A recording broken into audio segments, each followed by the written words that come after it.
2 Samuel pasal 14. Absalom kembali.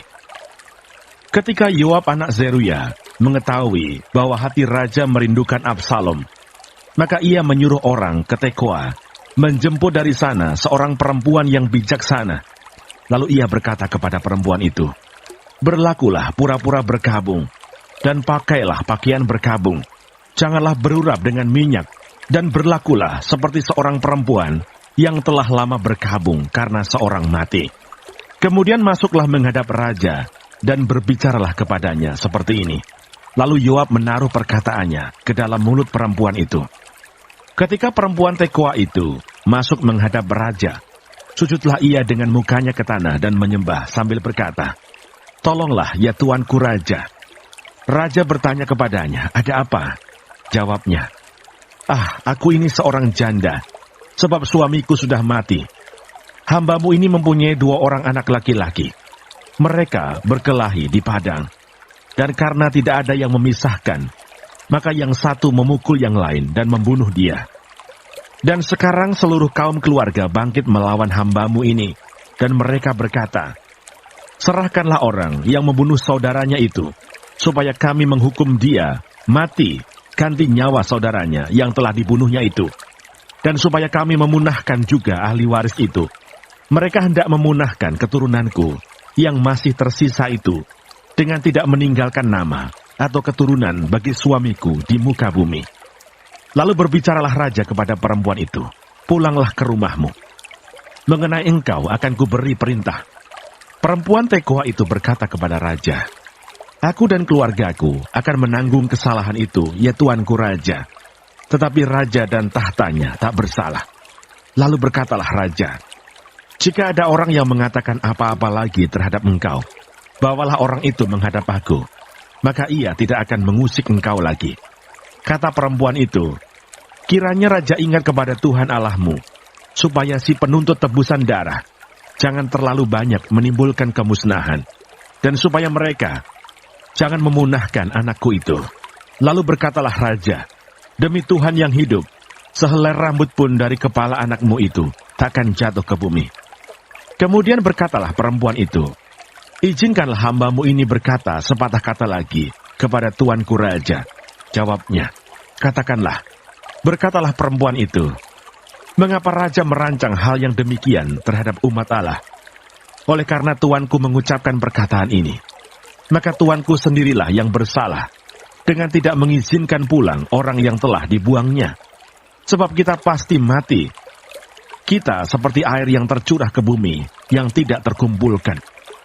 Tetapi Allah tidak mengambil nyawa orang, melainkan ia merancang supaya seorang yang terbuang jangan tinggal terbuang daripadanya.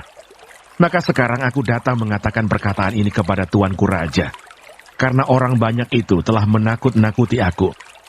Sebab aku pikir hambamu ini, baiklah aku berbicara dahulu dengan raja. Mungkin raja mengabulkan permohonan hambanya ini. Sebab raja akan mendengarkan aku, dan akan melepaskan hambanya ini dari tangan orang yang hendak memunahkan aku, dan anakku bersama-sama dari milik pusaka Allah. Juga hambamu ini berpikir, perkataan tuanku raja tentulah akan menenangkan hati. Sebab seperti malaikat Allah, demikianlah tuanku raja yang dapat membeda-bedakan apa yang baik dan jahat, dan Tuhan Allahmu kiranya menyertai tuanku.' Lalu raja menjawab katanya kepada perempuan itu, 'Baiklah, jangan sembunyikan kepada aku apa yang hendak kutanyakan kepadamu.' Kata perempuan itu, 'Berkatalah kiranya tuanku raja.' Kemudian bertanyalah raja, 'Adakah Yoab campur tangan dengan engkau dalam semuanya ini?' Perempuan itu menjawab, 'Demi hidupmu tuanku raja, tidaklah mungkin untuk menyimpang ke kanan atau ke kiri dari segala yang tuanku raja katakan. Sesungguhnya hambamu Yoab yang memerintahkan daku. Dialah yang menaruh ke dalam mulut hambamu segala perkataan ini. Dengan maksud untuk mengubah rupa perkara itu, maka hambamu Yoab melakukan perkara ini. Tetapi tuanku bijaksana, sama seperti malaikat Allah, sehingga mengetahui semua yang terjadi di bumi.' Sesudah itu berkatalah raja kepada Yoab, 'Baik, kukabulkan permohonan ini. Pergilah, bawalah kembali orang muda Absalom itu.' Lalu sujudlah Yoab dengan mukanya ke tanah dan menyembah sambil memohon berkat bagi raja. Dan Yoab berkata, "Pada hari ini, hambamu mengetahui bahwa tuanku raja suka kepada hamba, karena tuanku telah mengabulkan permohonan hambamu ini." Lalu bangunlah Yoab, ia pergi ke Gesur dan membawa Absalom ke Yerusalem. Tetapi berkatalah raja, "Ia harus pergi ke rumahnya sendiri, jangan ia datang ke hadapanku." Jadi pergilah Absalom ke rumahnya sendiri dan tidak datang ke hadapan raja. Di seluruh Israel tidak ada yang begitu banyak dipuji kecantikannya seperti Absalom. Dari telapak kakinya sampai ujung kepalanya, tidak ada cacat padanya. Apabila ia mencukur rambutnya, pada akhir tiap-tiap tahun ia mencukurnya karena menjadi terlalu berat baginya. Maka ditimbangnya rambutnya itu, 200 sikal beratnya, menurut batu timbangan raja. Bagi Absalom, lahir 3 orang anak laki-laki dan seorang anak perempuan yang bernama Tamar. Ia seorang perempuan yang cantik. Setelah Absalom diam di Yerusalem genap 2 tahun lamanya dengan tidak datang ke hadapan raja, maka Absalom menyuruh memanggil Yoab untuk diutus kepada raja, tetapi ia tidak mau datang kepadanya. Kemudian disuruhnya memanggil dia lagi untuk kedua kalinya, tetapi ia tidak mau datang. Lalu berkatalah ia kepada hamba-hambanya, "Lihat, ladang Yoab ada di sisi ladangku, dan di sana ada jelainya. Pergilah, bakarlah itu." Maka hamba-hamba Absalom membakar ladang itu. Lalu Yoab pergi mendapatkan Absalom ke rumahnya dan bertanya kepadanya, "Mengapa hamba-hambamu membakar ladang kepunyaanku itu?"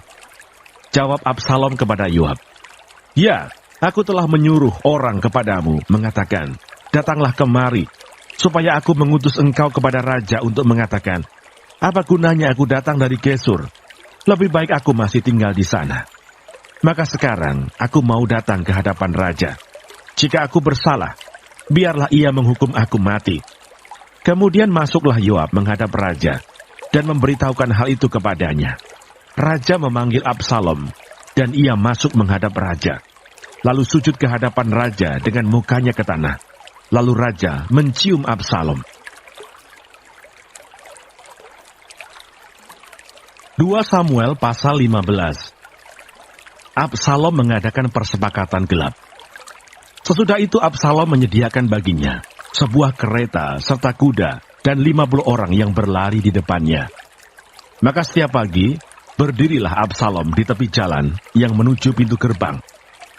Setiap orang yang mempunyai perkara dan yang mau masuk menghadap raja untuk diadili perkaranya, orang itu dipanggil Absalom dan ditanyai, "Dari kota manakah engkau?"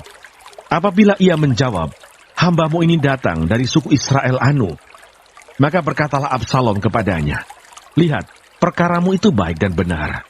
Tetapi dari pihak raja, tidak ada seorang pun yang mau mendengarkan engkau." Lagi kata Absalom, "Sekiranya aku diangkat menjadi hakim di negeri ini, maka setiap orang yang mempunyai perkara atau pertikaian hukum boleh datang kepadaku, dan aku akan menyelesaikan perkaranya dengan adil. Apabila seseorang datang mendekat untuk sujud menyembah kepadanya, maka diulurkannyalah tangannya, dipegangnya orang itu dan diciumnya." Cara yang demikianlah diperbuat Absalom kepada semua orang Israel yang mau masuk menghadap untuk diadili perkaranya oleh raja. Dan demikianlah Absalom mencuri hati orang-orang Israel. Sesudah lewat 4 tahun bertanyalah Absalom kepada raja, "Izinkanlah aku pergi, supaya di Hebron aku bayar nasarku yang telah kuikrarkan kepada Tuhan. Sebab hambamu ini ketika masih tinggal di Gesur di Aram telah bernasar demikian. Jika Tuhan sungguh-sungguh memulangkan aku ke Yerusalem, maka aku akan beribadah kepada Tuhan." Lalu berkatalah raja kepadanya, "Pergilah dengan selamat." Maka berkemaslah Absalom dan pergi ke Hebron. Dalam pada itu, Absalom telah mengirim utusan-utusan rahasia kepada segenap suku Israel dengan pesan, "Segera sesudah kamu mendengar bunyi sangkakala, berserulah, Absalom sudah menjadi raja di Hebron." Beserta Absalom turut pergi 200 orang dari Yerusalem. Orang-orang undangan yang turut pergi tanpa curiga dan tanpa mengetahui apapun tentang perkara itu.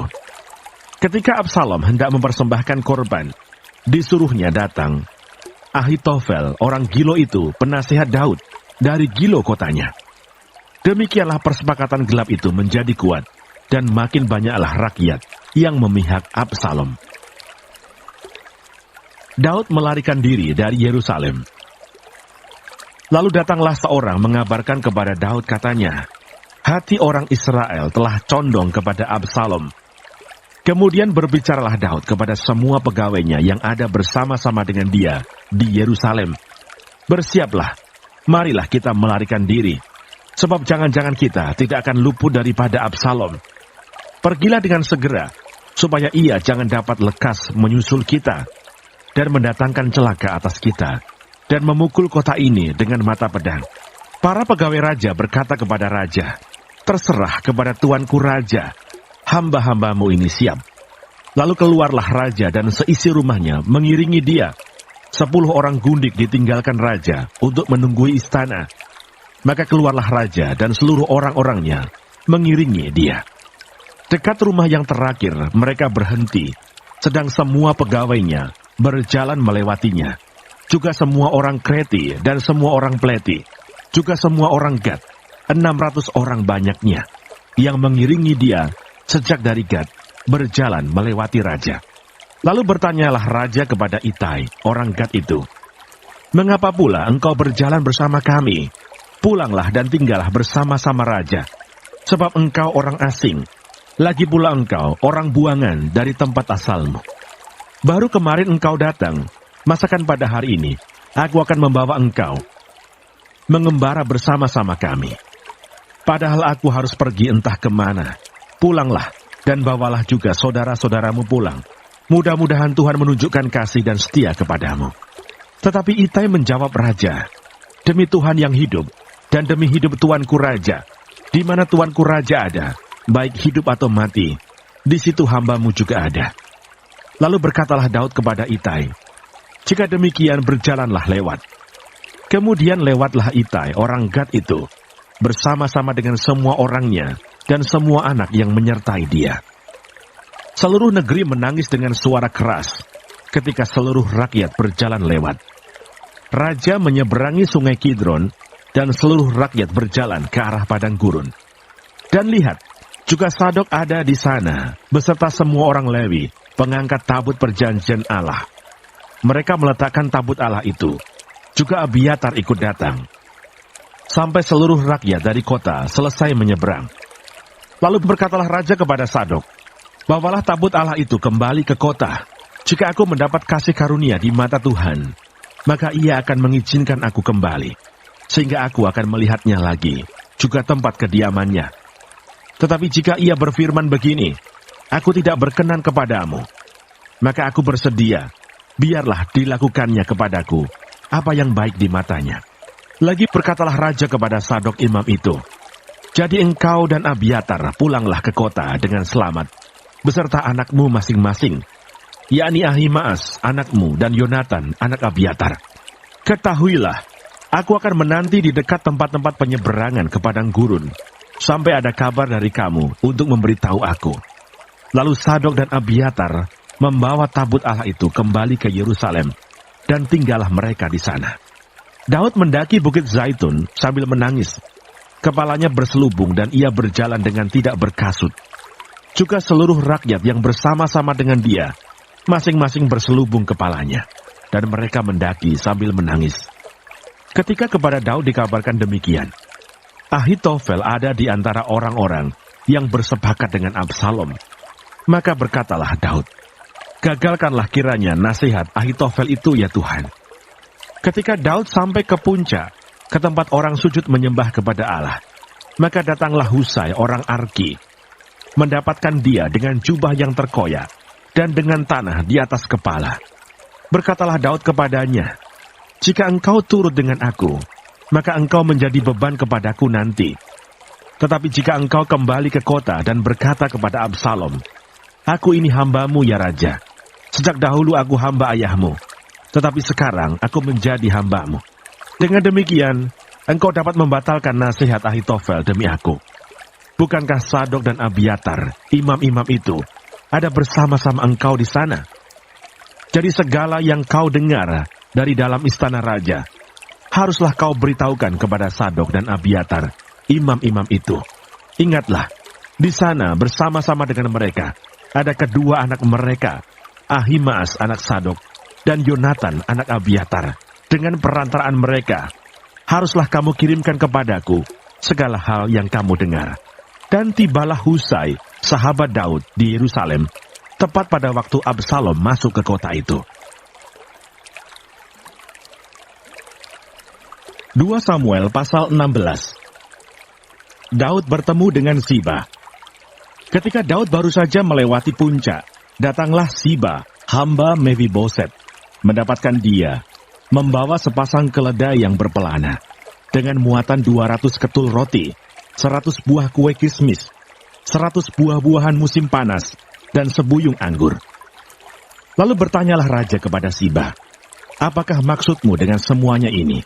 Jawab Siba, keledai-keledai ini bagi keluarga raja untuk ditunggangi. Roti dan buah-buahan ini bagi orang-orangmu untuk dimakan, dan anggur ini untuk diminum di padang gurun oleh orang-orang yang sudah lelah. Kemudian bertanyalah raja, di manakah anak tuanmu? Jawab Siba kepada raja, ia ada di Yerusalem, sebab katanya, pada hari ini kaum Israel akan mengembalikan kepadaku kerajaan ayahku. Lalu berkatalah raja kepada Siba, kalau begitu, kepunyaanmu lah segala kepunyaan Mefiboset. Kata Siba, aku tunduk, biarlah kiranya aku tetap mendapat kasih di matamu, ya tuanku raja. Simei mengutuki Daud. Ketika Raja Daud telah sampai ke Bahurim, keluarlah dari sana seorang dari kaum keluarga Saul. Ia bernama Simei bin Gera. Sambil mendekati raja, ia terus-menerus mengutuk. Daud dan semua pegawai Raja Daud dilemparinya dengan batu. Walaupun segenap tentara dan semua pahlawan berjalan di kiri kanannya. Beginilah perkataan Simei pada waktu ia mengutuk. Enyahlah, enyahlah, engkau penumpah darah, orang Dursila. Tuhan telah membalas kepadamu segala darah keluarga Saul, yang engkau gantikan menjadi raja. Tuhan telah menyerahkan kedudukan raja kepada anakmu Absalom. Sesungguhnya, engkau sekarang dirundung malang karena engkau seorang penumpah darah. Lalu berkatalah Abisai, anak Seruya, kepada raja, mengapa anjing mati ini mengutuki tuanku raja? Izinkanlah aku menyeberang dan memenggal kepalanya.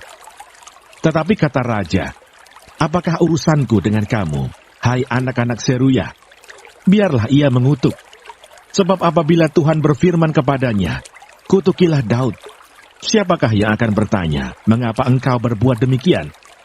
Pula kata Daud kepada Abisai dan kepada semua pegawainya, sedangkan anak kandungku ingin mencabut nyawaku. Terlebih lagi sekarang orang Benyamin ini. Biarkanlah dia dan biarlah ia mengutuk. Sebab Tuhan yang telah berfirman kepadanya demikian. Mungkin Tuhan akan memperhatikan kesengsaraanku ini. Dan Tuhan membalas yang baik kepadaku. Sebagai ganti kutuk orang itu pada hari ini. Demikianlah Daud melanjutkan perjalanannya dengan orang-orangnya. Sedang Simei berjalan terus di lereng gunung, bertentangan dengan dia, dan sambil berjalan ia mengutuk, melemparinya dengan batu, dan menimbulkan debu. Dengan lelah, sampailah raja dan seluruh rakyat yang ada bersama-sama dengan dia ke Yordan. Lalu mereka beristirahat di sana. Husai dan Ahitofel menghadap Absalom. Maka Absalom dan seluruh rakyat, orang-orang Israel, sampailah ke Yerusalem, dan Ahitofel ada bersama-sama dengan dia. Ketika Husai orang Arki, sahabat Daud itu, sampai kepada Absalom, berkatalah Husai kepada Absalom, hiduplah raja, hiduplah raja. Berkatalah Absalom kepada Husai, inikah kesetiaanmu kepada sahabatmu? Mengapa engkau tidak pergi menyertai sahabatmu itu? Lalu berkatalah Husai kepada Absalom, tidak, tetapi dia yang dipilih oleh Tuhan, dan oleh rakyat ini, dan oleh setiap orang Israel. Dialah yang memiliki aku, dan bersama-sama dengan dialah aku akan tinggal. Lagi pula, kepada siapakah aku memperhambakan diri? Bukankah kepada anaknya? Sebagaimana aku memperhambakan diri kepada ayahmu, demikianlah aku memperhambakan diri kepadamu. Kemudian berkatalah Absalom kepada Ahitofel, berilah nasihat, apakah yang harus kita perbuat? Lalu jawab Ahitofel kepada Absalom, hampirilah gundik-gundik ayahmu, yang ditinggalkannya untuk menunggui istana. Apabila seluruh Israel mendengar bahwa engkau telah membuat dirimu dibenci oleh ayahmu, maka segala orang yang menyertai engkau akan dikuatkan hatinya. Maka dibentangkanlah kemah bagi Absalom di atas sotoh. Lalu Absalom menghampiri gundik-gundik ayahnya di depan mata seluruh Israel. Pada waktu itu, nasihat yang diberikan Ahitofel adalah sama dengan petunjuk yang dimintakan daripada Allah. Demikianlah dinilai setiap nasihat Ahitofel, baik oleh Daud maupun oleh Absalom. 2 Samuel pasal 17. Nasihat Ahitofel digagalkan oleh nasihat Husai.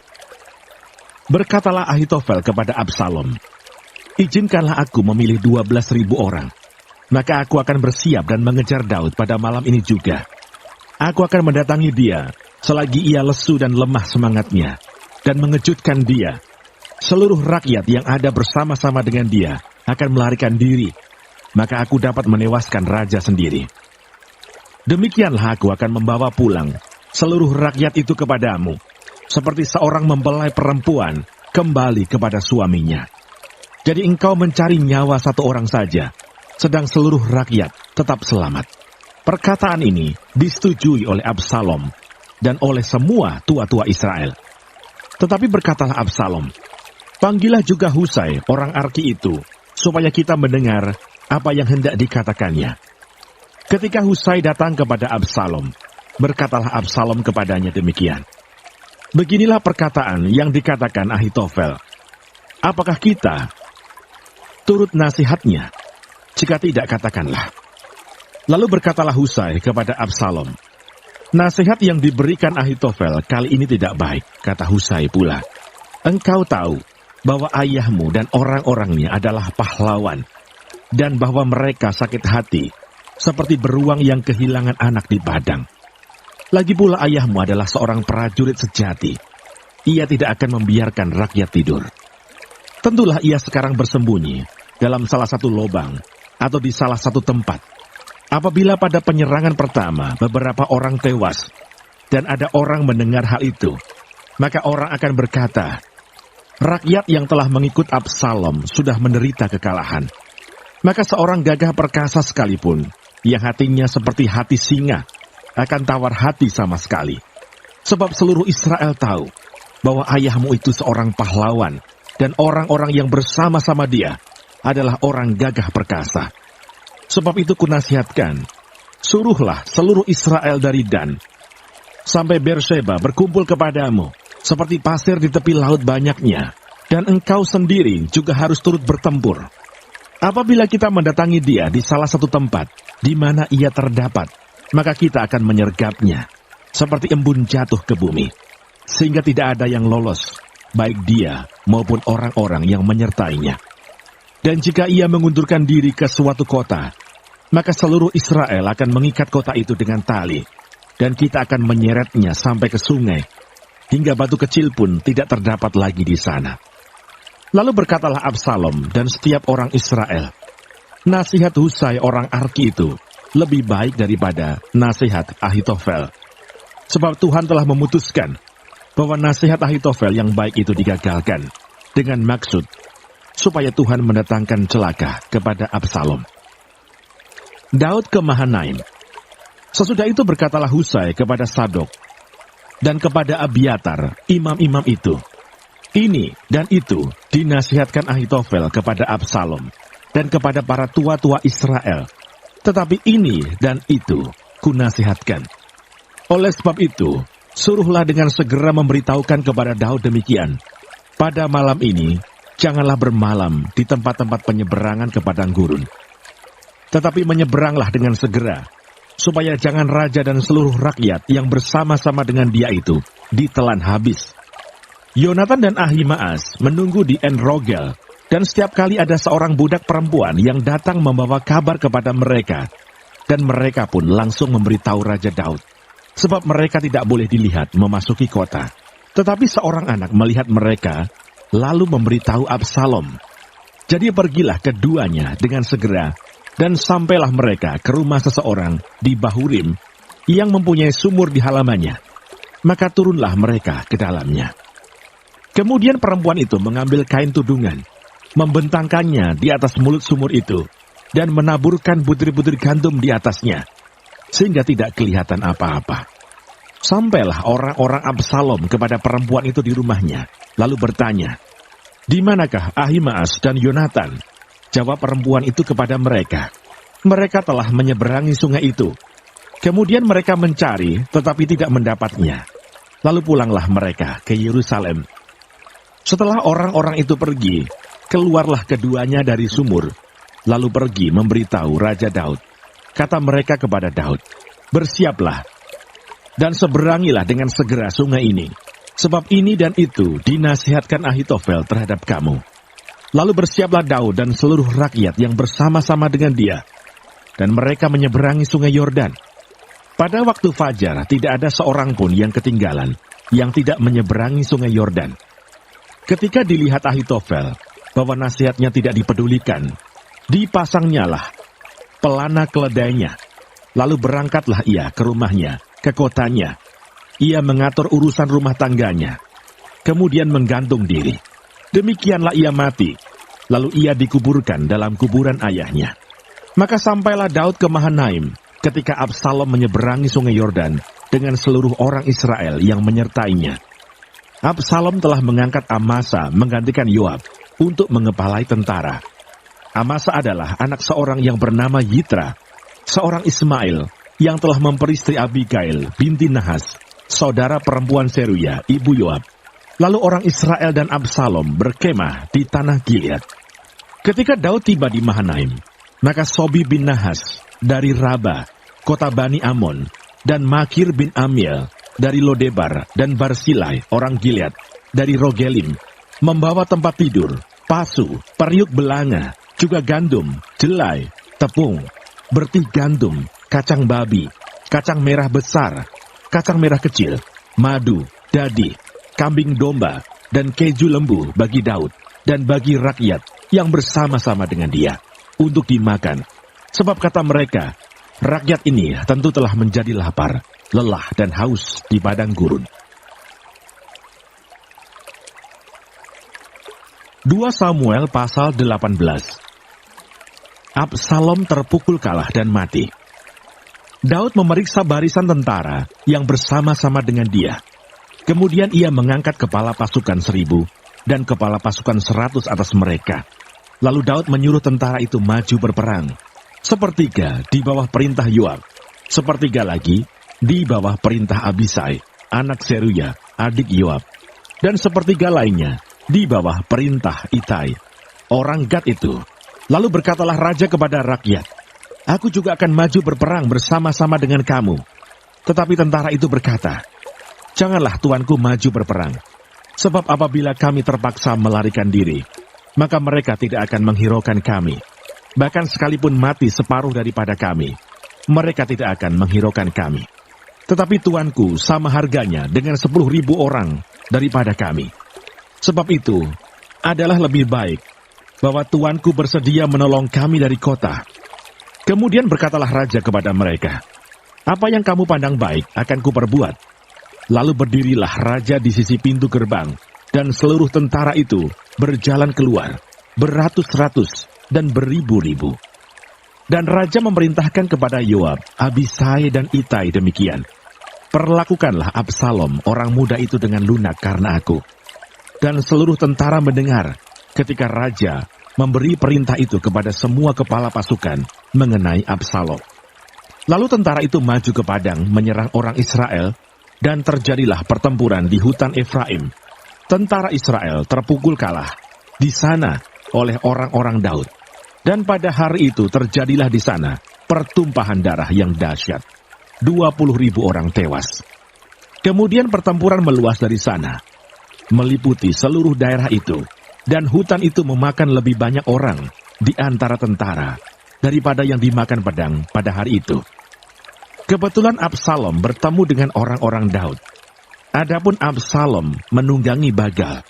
Ketika Bagal itu lewat di bawah jalinan dahan-dahan pohon tarbantin yang besar, tersangkutlah kepalanya pada pohon tarbantin itu, sehingga ia tergantung antara langit dan bumi. Sedang Bagal yang dikendarainya berlari terus.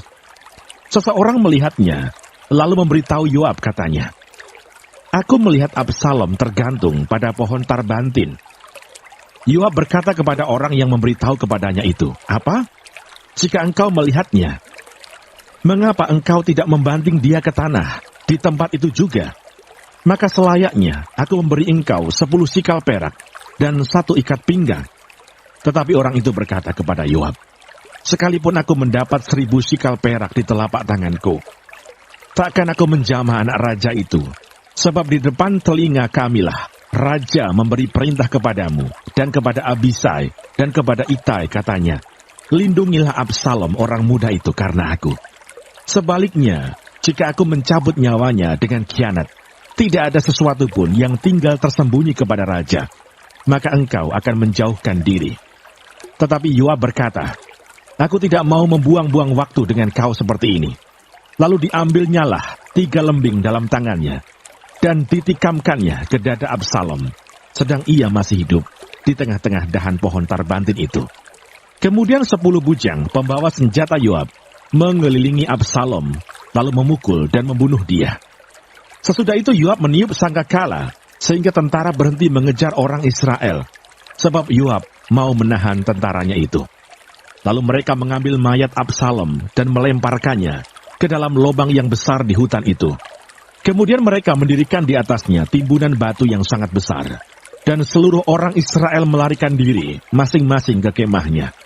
Sewaktu hidupnya, Absalom telah mendirikan bagi dirinya sendiri tugu yang sekarang ada di lembah raja, sebab katanya, "Aku tidak ada anak laki-laki untuk melanjutkan ingatan kepada namaku." Dan ia telah menamai tugu itu menurut namanya sendiri. Sebab itu sampai hari ini, tugu itu dinamai orang Tugu Peringatan Absalom. Kabar kematian Absalom disampaikan kepada Daud. Kemudian berkatalah Ahimaas bin Sadok, "Biarlah aku berlari menyampaikan kabar yang baik itu kepada raja, bahwa Tuhan telah memberi keadilan kepadanya dengan melepaskan dia dari tangan musuhnya." Tetapi berkatalah Yoab kepadanya, "Pada hari ini, bukan engkau yang menjadi pembawa kabar. Pada hari lain, boleh engkau yang menyampaikan kabar. Tetapi pada hari ini, engkau tidak akan menyampaikan kabar, karena anak raja sudah mati." Lalu berkatalah Yoab kepada seorang Etiopia, "Pergilah, beritahukanlah kepada raja apa yang kau lihat." Orang Etiopia itu sujud menyembah kepada Yoab, lalu berlari pergi.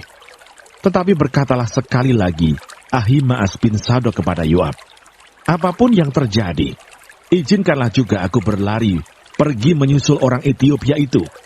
Tetapi kata Yoab, "Mengapa juga engkau mau berlari pergi, anakku? Apakah engkau membawa kabar yang menguntungkanmu?" Jawabnya, "Apapun yang terjadi, aku mau berlari pergi." Lalu berkatalah Yoab kepadanya, "Kalau demikian larilah." Maka berlarilah Ahimaas mengambil jalan dari lembah Yordan, sehingga ia mendahului orang Etiopia itu. Adapun Daud duduk di antara kedua pintu gerbang, sedang penjaga naik ke sotoh pintu gerbang itu di atas tembok. Ketika ia melayangkan pandangnya, dilihatnyalah orang datang berlari seorang diri saja. Berserulah penjaga memberitahu raja. Lalu raja berkata, "Jika ia seorang diri, maka kabar yang baiklah disampaikannya."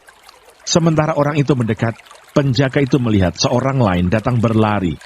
Lalu penjaga itu menyerukan kepada penunggu pintu gerbang, katanya, "Lihat, ada lagi orang datang berlari, seorang diri." Berkatalah raja, "Itu pun pembawa kabar yang baik."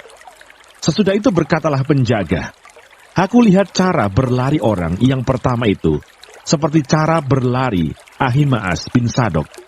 Berkatalah raja, "Itu orang baik." Ia datang membawa kabar yang baik. Lalu Ahimaas berseru, katanya kepada raja, "Selamat!" Kemudian sujudlah ia, menyembah kepada raja dengan mukanya ke tanah, serta berkata, "Terpujilah Tuhan Allahmu, yang telah menyerahkan orang-orang yang menggerakkan tangannya melawan tuanku raja." Lalu bertanyalah raja, "Selamatkah Absalom, orang muda itu?" Jawab Ahimaas, "Aku melihat keributan yang besar ketika Yoab menyuruh pergi hamba raja, hambamu ini. Tetapi aku tidak tahu apa itu." Kemudian berkatalah raja, "Pergilah ke samping, berdirilah di sini." Ia pergi ke samping dan tinggal berdiri. Maka datanglah orang Etiopia itu. Kata orang Etiopia itu, "Tuanku raja mendapat kabar yang baik, sebab Tuhan telah memberi keadilan kepadamu pada hari ini, dengan melepaskan tuanku dari tangan semua orang yang bangkit menentang tuanku." Tetapi bertanyalah raja kepada orang Etiopia itu, "Selamatkah Absalom, orang muda itu?" Jawab orang Etiopia itu, "Biarlah seperti orang muda itu musuh tuanku raja, dan semua orang yang bangkit menentang tuanku untuk berbuat jahat." Kesedihan Daud. Maka terkejutlah raja, dan dengan sedih ia naik ke anjung pintu gerbang, lalu menangis. Dan beginilah perkataannya sambil berjalan, "Anakku Absalom, anakku, anakku Absalom. Ah, kalau aku mati menggantikan engkau, Absalom, anakku, anakku." 2 Samuel pasal 19. Lalu diberitahukanlah kepada Yoab, "Ketahuilah, raja menangis dan berkabung karena Absalom." Pada hari itulah kemenangan menjadi perkabungan bagi seluruh tentara. Sebab pada hari itu, tentara itu mendengar orang berkata, "Raja bersusah hati karena anaknya." Sebab itu tentara itu masuk kota dengan diam-diam pada hari itu. Seperti tentara yang karena malu kembali dengan diam-diam karena melarikan diri dari pertempuran. Raja menyelubungi mukanya, dan dengan suara nyaring merataplah raja, "Anakku Absalom, Absalom, anakku, anakku." Lalu masuklah Yoab menghadap raja di kediamannya serta berkata, "Pada hari ini engkau mempermalukan semua hambamu yang telah menyelamatkan nyawamu pada hari ini, dan nyawa anak-anakmu laki-laki dan perempuan, dan nyawa istri-istrimu, dan nyawa gundik-gundikmu, dengan mencintai orang-orang yang benci kepadamu, dan dengan membenci orang-orang yang cinta kepadamu. Karena pada hari ini, engkau menunjukkan bahwa panglima-panglima dan anak buah tidak berarti apa-apa bagimu. Bahkan aku mengerti pada hari ini, bahwa seandainya Absalom masih hidup, dan kami semua mati pada hari ini, maka hal itu kau pandang baik. Oleh sebab itu bangunlah, pergilah keluar, dan berbicaralah, menenangkan hati orang-orangmu. Sebab aku bersumpah demi Tuhan, apabila engkau tidak keluar, maka seorang pun tidak akan ada yang tinggal bersama-sama dengan engkau pada malam ini. Dan hal ini berarti celaka bagimu, melebihi segala celaka yang telah kau alami sejak kecilmu sampai sekarang." Lalu bangunlah raja dan duduk di pintu gerbang. Maka diberitahukanlah kepada seluruh rakyat demikian, "Ketahuilah, raja duduk di pintu gerbang." Kemudian datanglah seluruh rakyat itu menghadap raja. Adapun orang Israel sudah melarikan diri masing-masing ke kemahnya. Pemikiran untuk membawa Daud kembali. Seluruh rakyat dari semua suku Israel berbantah-bantah katanya, "Raja telah melepaskan kita dari tangan musuh kita. Dialah yang telah menyelamatkan kita dari tangan orang Filistin. Dan sekarang ia sudah melarikan diri dari dalam negeri karena Absalom. Tetapi Absalom yang telah kita urapi untuk memerintah kita sudah mati dalam pertempuran.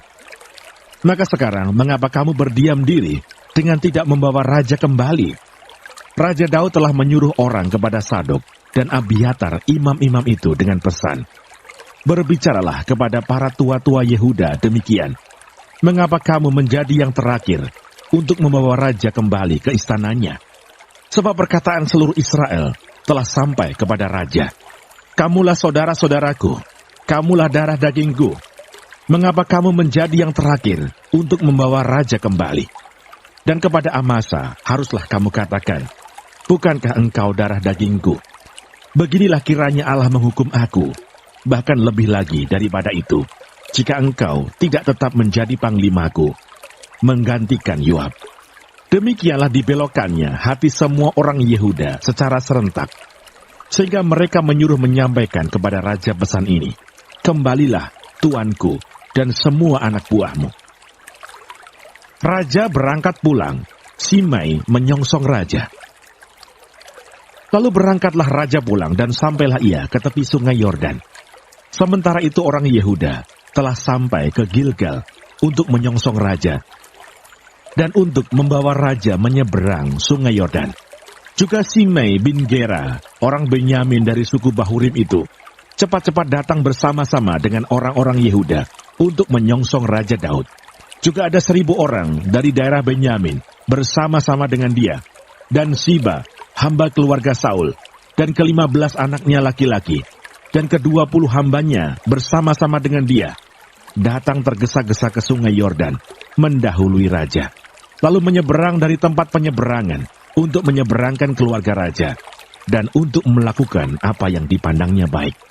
Maka Simei bin Gera sujud di depan raja ketika raja hendak menyeberangi sungai Yordan, dan berkata kepada raja, "Janganlah kiranya tuanku tetap memandang aku bersalah, dan janganlah kiranya tuanku mengingat kesalahan yang dilakukan hambamu ini pada hari tuanku raja keluar dari Yerusalem.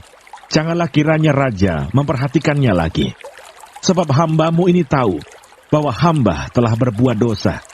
Dan lihatlah, pada hari ini, akulah yang pertama-tama datang dari seluruh keturunan Yusuf untuk menyongsong tuanku raja." Lalu berbicaralah Abisai, anak Seruya, katanya, "Bukankah Simei patut dihukum mati karena ia telah mengutuki orang yang diurapi Tuhan?" Tetapi Daud berkata, "Apakah urusanku dengan kamu, hai anak-anak Seruya, sehingga kamu pada hari ini menjadi lawanku? Masakan pada hari ini seorang dihukum mati di Israel? Sebab bukankah aku tahu bahwa aku pada hari ini adalah raja atas Israel?" Kemudian berkatalah raja kepada Simei, "Engkau tidak akan mati." Lalu raja bersumpah kepadanya. Mefiboset menyongsong raja. Juga Mefiboset bin Saul menyongsong raja. Ia tidak membersihkan kakinya, dan tidak memelihara janggutnya, dan pakaiannya tidak dicucinya sejak raja pergi, sampai hari ia pulang dengan selamat. Ketika ia dari Yerusalem menyongsong raja, bertanyalah raja kepadanya, "Mengapa engkau tidak pergi bersama-sama dengan aku, Mefiboset?" Jawabnya, "Ya tuanku raja, aku ditipu hambaku, sebab hambamu ini berkata kepadanya, 'Pelanailah keledai bagiku, supaya aku menungganginya dan pergi bersama-sama dengan raja, sebab hambamu ini timpang.' Ia telah memfitnahkan hambamu ini kepada tuanku raja. Tetapi tuanku raja adalah seperti malaikat Allah. Sebab itu perbuatlah apa yang tuanku pandang baik. Walaupun seluruh kaum keluargaku tidak lain dari orang-orang yang patut dihukum mati oleh tuanku raja, tuanku telah mengangkat hambamu ini di antara orang-orang yang menerima rezeki dari istanamu. Apakah hakku lagi dan untuk apa aku mengadakan tuntutan lagi kepada raja?" Tetapi raja berkata kepadanya, "Apa gunanya engkau berkata-kata lagi tentang halmu? Aku telah memutuskan, engkau dan Siba harus berbagi ladang itu." Lalu berkatalah Mefiboset kepada raja, "Biarlah ia mengambil semuanya, sebab tuanku raja sudah pulang dengan selamat." Barsilai ikut mengantarkan raja. Juga Barsilai orang Gilead itu telah datang dari Rogelim dan ikut bersama-sama raja ke sungai Yordan untuk mengantarkannya sampai di sana. Barsilai itu sudah sangat tua, 80 tahun umurnya. Ia menyediakan makanan bagi raja selama ia tinggal di Mahanaim, sebab ia seorang yang sangat kaya. Berkatalah raja kepada Barsilai, "Ikutlah aku. Aku akan memelihara engkau di tempatku di Yerusalem." Tetapi Barsilai menjawab raja, "Berapa tahun lagikah aku hidup, sehingga aku harus pergi bersama-sama dengan raja ke Yerusalem? Sekarang ini aku telah berumur 80 tahun. Masakan aku masih dapat membedakan antara yang baik dan yang tidak baik?" Atau masih dapatkah hamba-Mu ini merasai apa yang hamba makan atau apa yang hamba minum? Atau masih dapatkah aku mendengarkan suara penyanyi laki-laki dan penyanyi perempuan? Apa gunanya hamba-Mu ini lagi menjadi beban bagi tuanku raja? Sepotong jalan saja hamba-Mu ini berjalan ke seberang sungai Yordan bersama-sama dengan raja. Mengapa raja memberikan ganjaran yang sedemikian kepadaku? Biarkanlah hamba-Mu ini pulang, sehingga aku dapat mati di kotaku sendiri, dekat kubur ayahku dan ibuku. Tetapi inilah hamba-Mu Kimham. Ia boleh ikut dengan tuanku raja. Perbuatlah kepadanya apa yang tuanku pandang baik. Lalu berbicaralah raja, baiklah Kimham, ikut dengan aku. Aku akan berbuat kepadanya apa yang kau pandang baik, dan segala yang kau kehendaki daripadaku akan kulakukan untukmu. Kemudian seluruh rakyat menyeberangi sungai Yordan. Juga raja menyeberang. Setelah berpamitan dengan Barsilai dengan ciuman, lalu orang ini pun pulanglah ke tempat kediamannya. Orang-orang Israel dan orang-orang Yehuda mempertengkarkan raja. Sesudah itu berjalanlah raja terus ke Gilgal, dan Kimham ikut dengan dia. Seluruh rakyat Yehuda bersama-sama setengah dari rakyat Israel telah mengantarkan raja. Tetapi seluruh orang Israel datang menghadap raja dan berkata kepada raja, "Mengapa saudara-saudara kami, orang-orang Yehuda itu, menculik raja dan membawa dia menyeberangi sungai Yordan dengan keluarganya, dan semua orang Daud yang menyertai dia?" Lalu semua orang Yehuda menjawab orang-orang Israel itu, "Oleh karena raja kerabat kami, mengapa kamu menjadi marah karena hal ini? Apakah kami makan apa-apa atas biaya raja? Apakah kami mendapat keuntungan?" Tetapi orang-orang Israel itu menjawab orang-orang Yehuda, "Kami 10 kali lebih berhak atas raja. Sebagai anak sulung kami melebihi kamu. Mengapa kamu memandang kami rendah? Bukankah kami yang pertama-tama harus membawa raja kami kembali?" Tetapi perkataan orang-orang Yehuda itu lebih pedas daripada perkataan orang-orang Israel.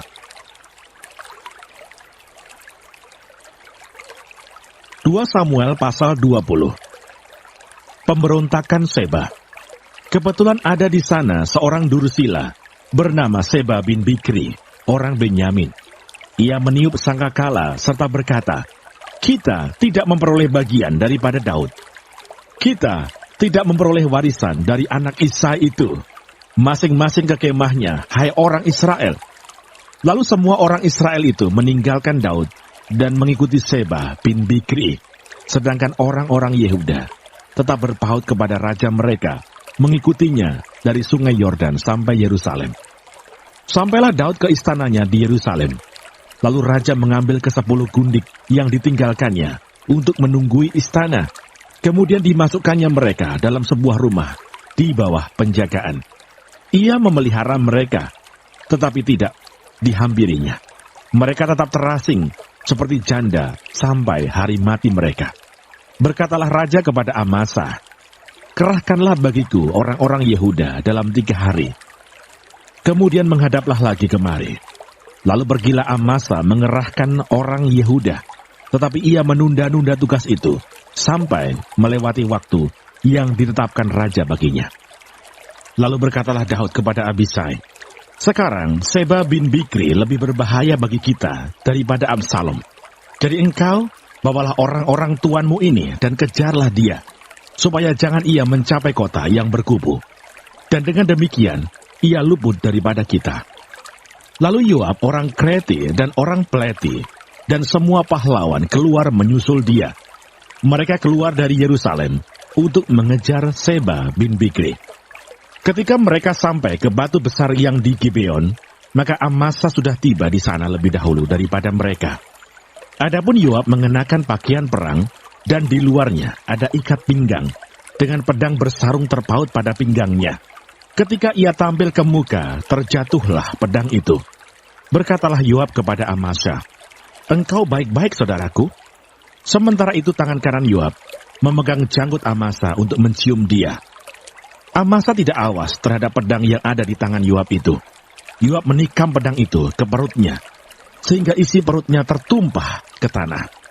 Tidak usah dia ditikamnya 2 kali, sebab ia sudah mati. Lalu Yoab dan Abisai adiknya terus mengejar Seba bin Bikri. Dan seorang dari orang-orang Yoab tinggal berdiri di dekat mayat itu sambil berkata, "Siapa yang suka kepada Yoab? Dan siapa yang memihak kepada Daud? Baiklah, mengikuti Yoab." Dalam pada itu, Amasa terguling mati dalam darahnya di tengah-tengah jalan raya. Ketika orang itu melihat bahwa seluruh rakyat berdiri menonton, maka disingkirkannya mayat Amasa dari jalan raya ke padang. Lalu dihamparkannya kain di atasnya karena dilihatnya bahwa setiap orang yang datang ke sana berdiri menonton. Setelah dijauhkannya mayat itu dari jalan raya, maka semua orang itu berjalan terus mengikuti Yoab untuk mengejar Seba bin Bikri. Seba telah melintasi daerah semua suku Israel menuju Abel Bet Maaka, dan semua orang Bikri telah berkumpul dan mengikuti dia. Tetapi sampailah orang-orang Yoab lalu mengepung dia di Abel Bet Maaka. Mereka menimbun tanah menjadi tembok terhadap kota ini, dan tembok ini merapat sampai ke tembok luar. Sedang seluruh rakyat yang bersama-sama dengan Yoab menggali tembok kota itu untuk meruntuhkannya. Lalu berserulah seorang perempuan bijaksana dari kota itu, "Dengar, dengar, katakanlah kepada Yoab, mendekatlah kemari, supaya aku berbicara dengan engkau." Maka mendekatlah Yoab kepada perempuan itu. Bertanyalah perempuan itu, "Engkaukah Yoab?" Jawabnya, "Benar."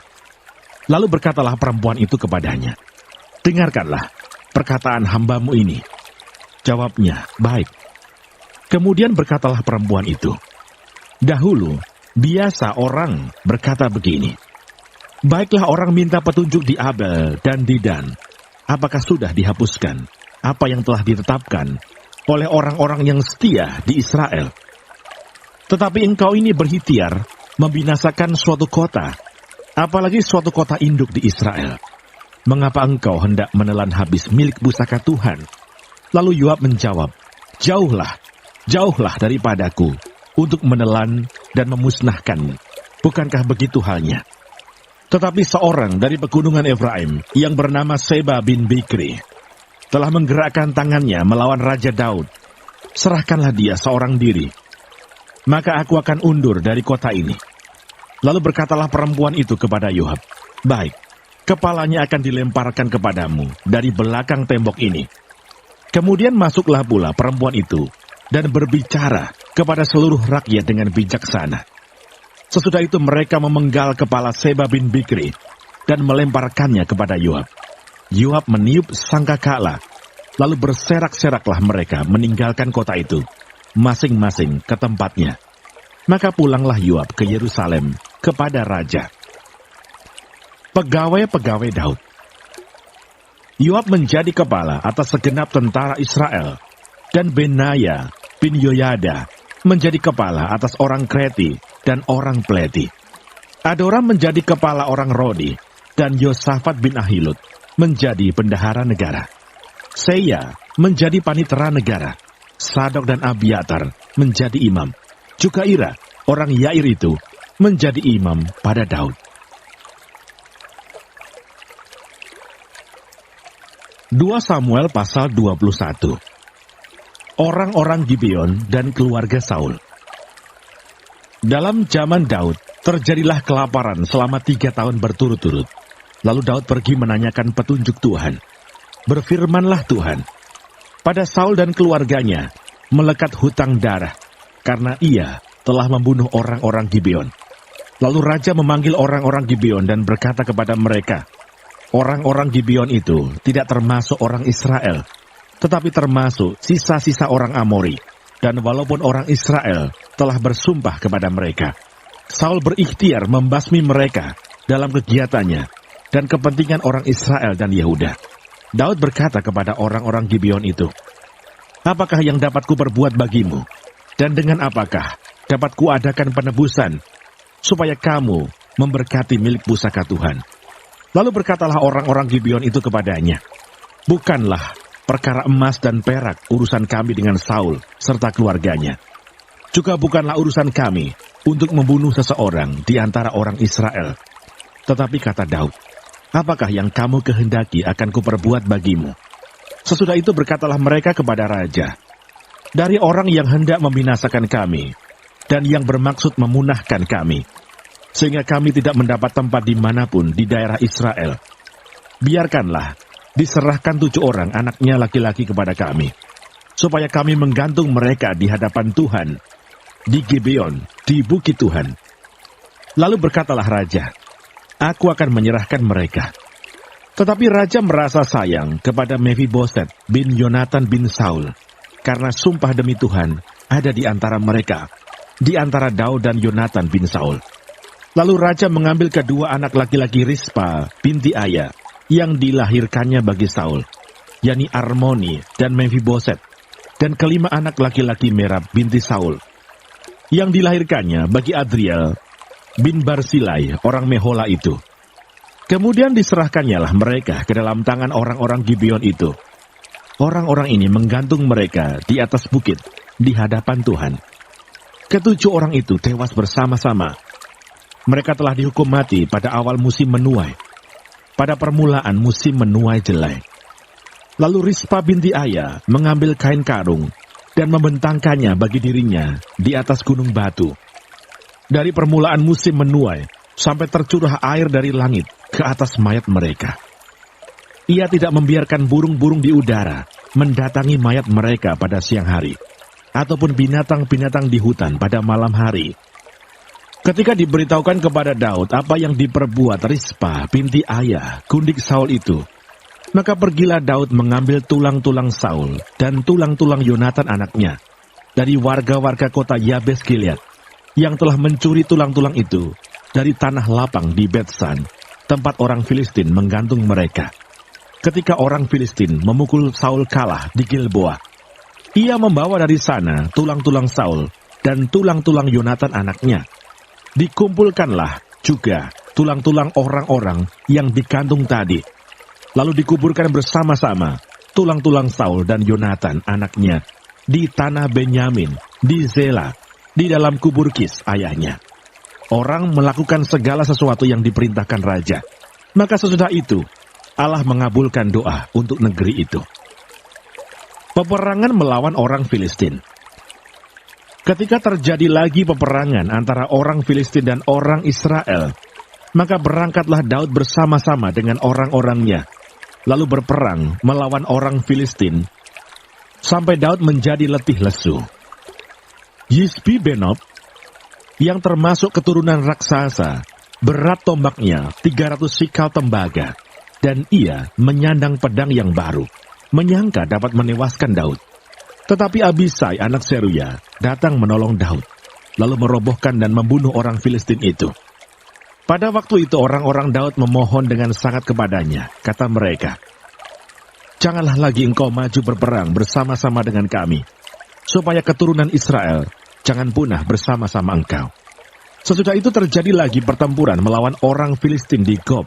Pada waktu itu Sibkai, orang Husa, memukul kalah Saf, yang termasuk keturunan raksasa.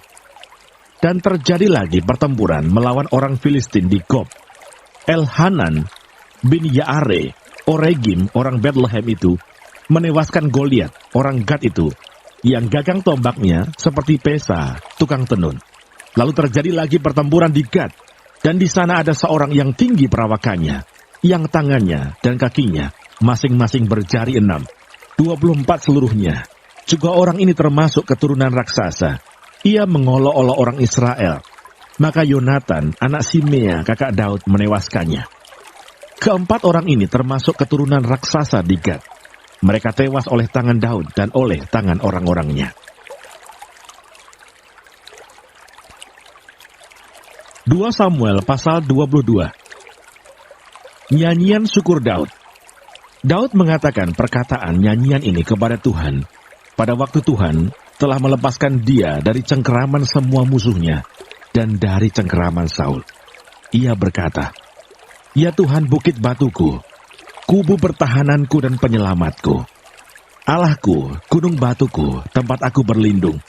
Perisaiku, tanduk keselamatanku, kota bentengku, tempat pelarianku, juru selamatku. Engkau menyelamatkan aku dari kekerasan. Terpujilah Tuhan, seruku. maka aku pun selamat daripada musuhku. Sesungguhnya gelora-gelora maut telah mengelilingi aku. Banjir-banjir jahanam telah menimpa aku. Tali-tali dunia orang mati telah membelit aku. Perangkap-perangkap maut terpasang di depanku. Ketika aku dalam kesesakan, aku berseru kepada Tuhan. Kepada Allahku aku berseru, dan Ia mendengar suaraku dari bait-Nya. Teriakku minta tolong masuk ke telinganya. Lalu bergoyang dan bergoncanglah bumi. Dasar-dasar langit gemetar dan bergoyang, oleh karena bernyala-nyala murkanya. Asap membumbung dari hidungnya, api menjilat keluar dari mulutnya, bara menyala keluar daripadanya. Ia menekukkan langit lalu turun, kekelaman ada di bawah kakinya. Ia mengendarai kerub lalu terbang, dan tampak di atas sayap angin. Dan ia membuat kegelapan di sekelilingnya menjadi pondoknya, air hujan yang gelap, awan yang tebal. Karena sinar kilat di hadapannya, bara api menjadi menyala. Tuhan mengguntur dari langit yang maha tinggi, memperdengarkan suaranya. Dilepaskannya panah-panah, sehingga diserakkannya mereka, yakni kilat-kilat, sehingga dikacaukannya mereka. Lalu kelihatanlah dasar-dasar laut. Alas-alas dunia tersingkap karena hardikan Tuhan, karena hembusan nafas dari hidungnya. Ia menjangkau dari tempat tinggi mengambil aku, menarik aku dari banjir. Ia melepaskan aku dari musuhku yang gagah, daripada orang-orang yang membenci aku, karena mereka terlalu kuat bagiku. Mereka menghadang aku pada hari sialku, tetapi Tuhan adalah sandaran bagiku. Ia membawa aku keluar ke tempat lapang. Ia menyelamatkan aku, karena Ia berkenan kepadaku. Tuhan memperlakukan aku sesuai dengan kebenaranku. Ia membalas kepadaku sesuai dengan kesucian tanganku. Sebab aku tetap mengikuti jalan Tuhan dan tidak menjauhkan diri dari Allahku sebagai orang fasik.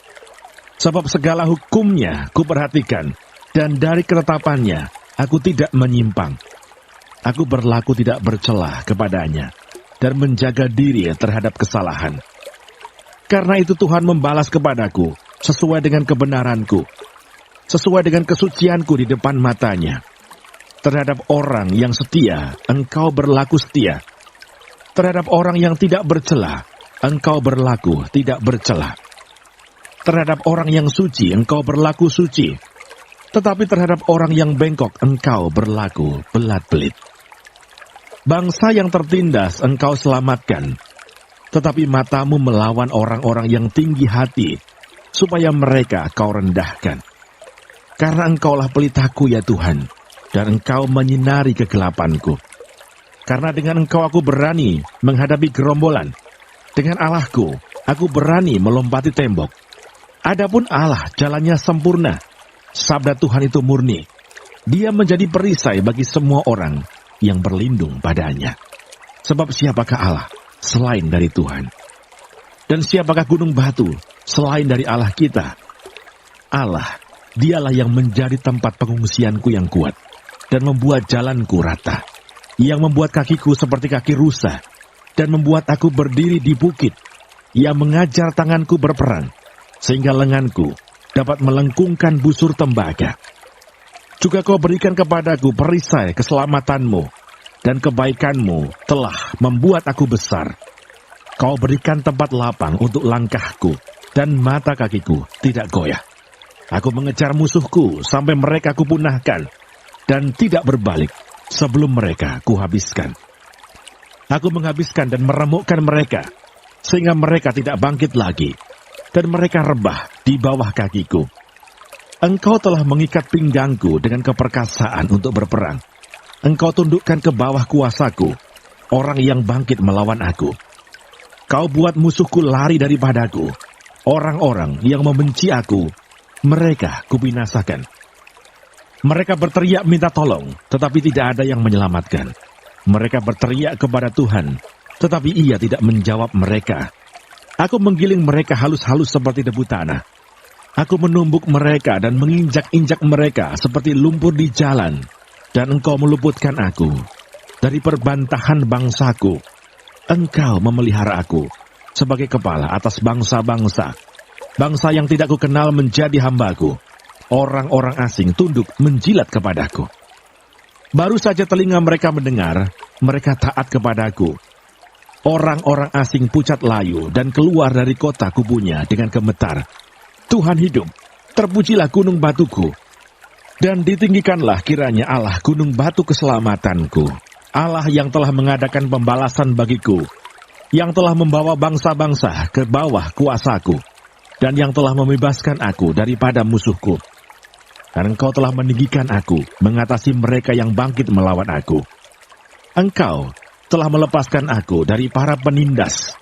Sebab itu, aku mau menyanyikan syukur bagimu ya Tuhan di antara bangsa-bangsa. Dan aku mau menyanyikan mazmur bagi namamu. Ia mengaruniakan keselamatan yang besar kepada raja yang diangkatnya, dan menunjukkan kasih setia kepada orang yang diurapinya, kepada Daud dan anak cucunya untuk selamanya. 2 Samuel pasal 23. Perkataan Daud yang terakhir. Inilah perkataan Daud yang terakhir. Tutur kata Daud bin Isai, dan tutur kata orang yang diangkat tinggi, orang yang diurapi Allah Yakub, pemazmur yang disenangi di Israel. Roh Tuhan berbicara dengan perantaraanku, firman-Nya ada di lidahku. Allah Israel berfirman, gunung batu Israel berkata kepadaku, apabila seorang memerintah manusia dengan adil, memerintah dengan takut akan Allah, ia bersinar seperti fajar di waktu pagi. Pagi yang tidak berawan, yang sesudah hujan membuat berkilauan rumput muda di tanah. Bukankah seperti itu keluargaku di hadapan Allah? Sebab ia menegakkan bagiku suatu perjanjian kekal, teratur dalam segala-galanya dan terjamin. Sebab segala keselamatanku dan segala kesukaanku, bukankah Dia yang menumbuhkannya? Tetapi orang-orang yang durusila, mereka semuanya seperti duri yang dihamburkan. Sesungguhnya, mereka tidak terpegang oleh tangan. Tidak ada orang yang dapat mengusik mereka, kecuali dengan sebatang besi atau gagang tombak, dan dengan api mereka dibakar habis. Pahlawan-pahlawan Daud. Inilah nama para pahlawan yang mengiringi Daud. Isibal, orang Hakmoni, kepala Triwira, ia mengayunkan tombaknya melawan 800 orang yang tertikam mati dalam satu pertempuran. Dan sesudah dia, Eleasar anak Dodo, anak seorang Ahohi, ia termasuk ketiga pahlawan itu.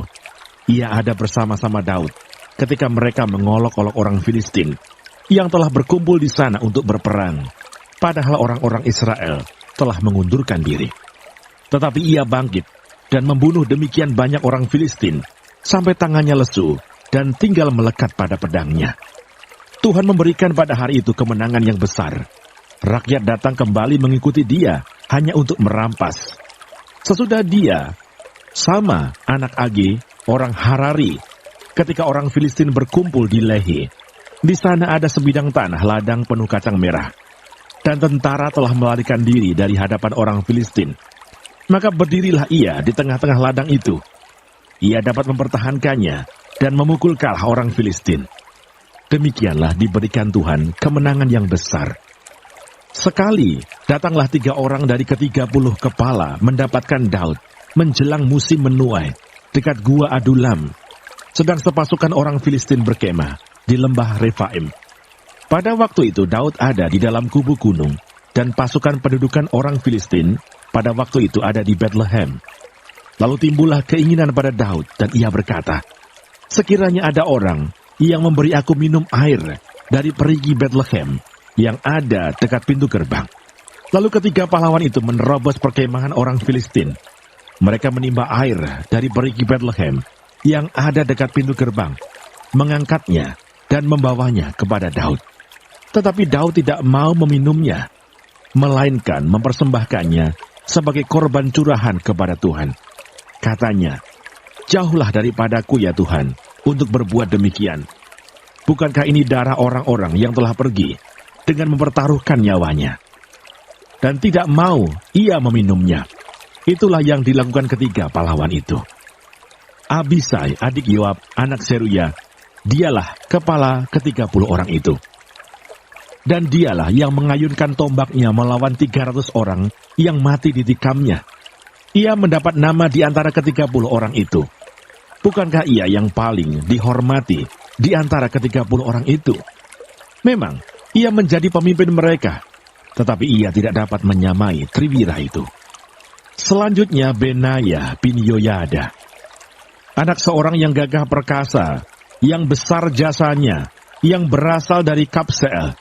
Ia menewaskan kedua pahlawan besar dari Moab. Juga pernah ia turun ke dalam lobang dan membunuh seekor singa pada suatu hari bersalju. Pula ia membunuh seorang Mesir, seorang yang tinggi perawakannya. Di tangan orang Mesir itu ada tombak. Tetapi ia mendatanginya dengan tongkat, merampas tombak itu dari tangan orang Mesir itu, lalu membunuh orang itu dengan tombaknya sendiri. Itulah yang diperbuat Benaya bin Yoyada. Ia mendapat nama di antara ke-30 pahlawan itu. Di antara ke-30 orang itu, ia paling dihormati, tetapi ia tidak dapat menyamai Triwira. Dan Daud mengangkat dia mengepalai pengawalnya. Asael, saudara Yoab, ada di antara ke-30 orang itu. Selanjutnya, Elhanan bin Dodo dari Bethlehem, Sama orang Harod, Elika orang Harod, Heles orang Palti, Ira anak Ikes orang Tekoa, Abieser orang Anatot, Mebunai orang Husa, Salmon orang Ahohi, Maharai orang Netofa, Heleb anak Baana orang Netofa, Itai bin Ribai dari Gibea orang Benyamin, Benaya orang Piraton, Hidai dari lembah-lembah Gaas, Abialbon orang Bet Araba, Asmawet orang Bahurim, Eliahbah orang Saalbon, Yasyen orang Guni, Yonatan anak Sama orang Harari, Ahiam bin Sarar orang Harari, Elifelet anak Ahasbai orang Maakah, Eliam anak Ahitofel orang Gilo, Hesrai orang Karmel,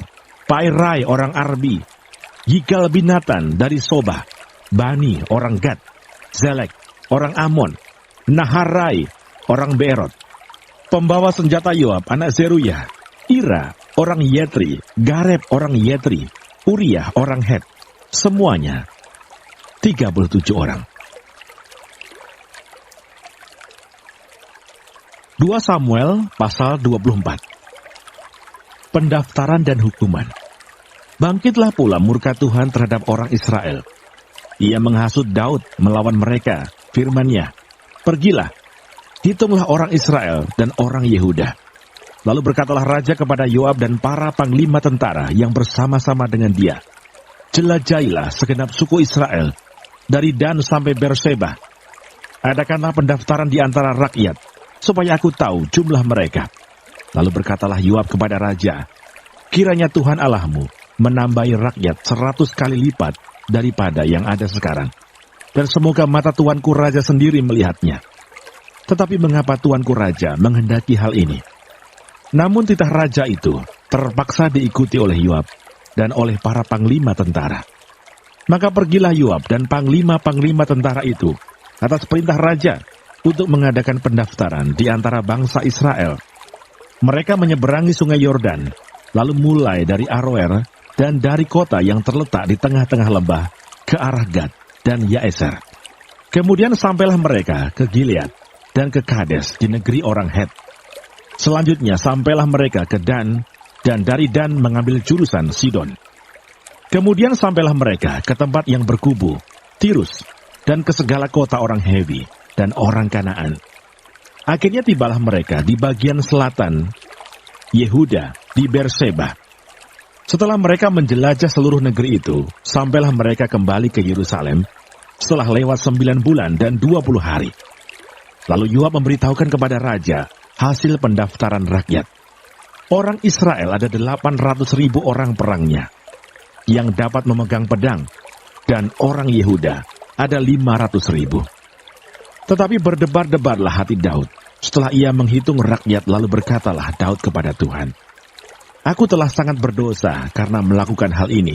Maka sekarang Tuhan, jauhkanlah kiranya kesalahan hamba-Mu, sebab perbuatanku itu sangat bodoh." Setelah Daud bangun daripada waktu pagi, datanglah firman Tuhan kepada Nabi Gad, pelihat Daud demikian. Pergilah, katakanlah kepada Daud, beginilah firman Tuhan. 3 perkara kuhadapkan kepadamu. Pilihlah salah satu daripadanya, maka aku akan melakukannya kepadamu. Kemudian datanglah Gad kepada Daud, memberitahukan kepadanya dengan berkata kepadanya, akan datanglah menimpa engkau 3 tahun kelaparan di negerimu. Atau maukah engkau melarikan diri 3 bulan lamanya dari hadapan lawanmu, sedang mereka itu mengejar engkau? Atau akan adakah 3 hari penyakit sampar di negerimu? Maka sekarang, pikirkanlah dan timbanglah, jawab apa yang harus kusampaikan kepada yang mengutus aku. Lalu berkatalah Daud kepada Gad, sangat susah hatiku. Biarlah kiranya kita jatuh ke dalam tangan Tuhan, sebab besar kasih sayangnya. Tetapi janganlah aku jatuh ke dalam tangan manusia. Jadi Tuhan mendatangkan penyakit sampar kepada orang Israel dari pagi hari sampai waktu yang ditetapkan. Maka matilah dari antara bangsa itu, dari Dan sampai Berseba, 70.000 orang. Ketika malaikat mengacungkan tangannya ke Yerusalem untuk memusnahkannya, maka menyesallah Tuhan karena malapetaka itu. Lalu ia berfirman kepada malaikat yang mendatangkan kemusnahan kepada bangsa itu, cukup, turunkanlah sekarang tanganmu itu. Pada waktu itu malaikat Tuhan itu ada dekat tempat pengirikan Arauna, orang Yebus. Dan berkatalah Daud kepada Tuhan, ketika dilihatnya malaikat yang tengah memusnahkan bangsa itu demikian, sesungguhnya aku telah berdosa, dan aku telah membuat kesalahan. Tetapi domba-domba ini, apakah yang dilakukan mereka? Biarlah kiranya tanganmu menimpa aku dan kaum keluargaku. Mezbah didirikan dekat Yerusalem, itulah berhenti. Pada hari itu datanglah Gad kepada Daud dan berkata kepadanya, pergilah, dirikanlah mezbah bagi Tuhan di tempat pengiripan Arauna, orang Yebus itu. Lalu pergilah Daud sesuai dengan perkataan Gad, seperti yang diperintahkan Tuhan. Ketika Arauna menjenguk dan melihat raja dengan pegawai-pegawainya mendapatkannya, pergilah Arauna keluar, lalu sujud kepada raja dengan mukanya ke tanah. Bertanyalah Arauna, mengapa tuanku raja datang kepada hambanya ini? Jawab Daud, untuk membeli tempat pengirikan ini daripadamu, dengan maksud mendirikan mezbah bagi Tuhan, supaya tulah ini berhenti menimpa rakyat. Lalu berkatalah Arauna kepada Daud, baiklah tuanku raja mengambilnya dan mempersembahkan apa yang dipandangnya baik. Lihatlah, itu ada lembu-lembu untuk korban bakaran, dan eretan-eretan pengirik, dan alat perkakas lembu untuk kayu bakar. Semuanya ini ya raja, diberikan Arauna kepada raja. Arauna berkata pula kepada raja, kiranya Tuhan Allahmu berkenan kepadamu. Tetapi berkatalah raja kepada Arauna, bukan begitu, melainkan aku mau membelinya daripadamu dengan membayar harganya. Sebab aku tidak mau mempersembahkan kepada Tuhan Allahku korban bakaran dengan tidak membayar apa-apa. Sesudah itu Daud membeli tempat pengirikan dan lembu-lembu itu dengan harga 50 sikal perak. Lalu Daud mendirikan di sana mezbah bagi Tuhan dan mempersembahkan korban bakaran dan korban keselamatan. Maka Tuhan mengabulkan doa untuk negeri itu, dan tulah itu berhenti menimpa orang Israel.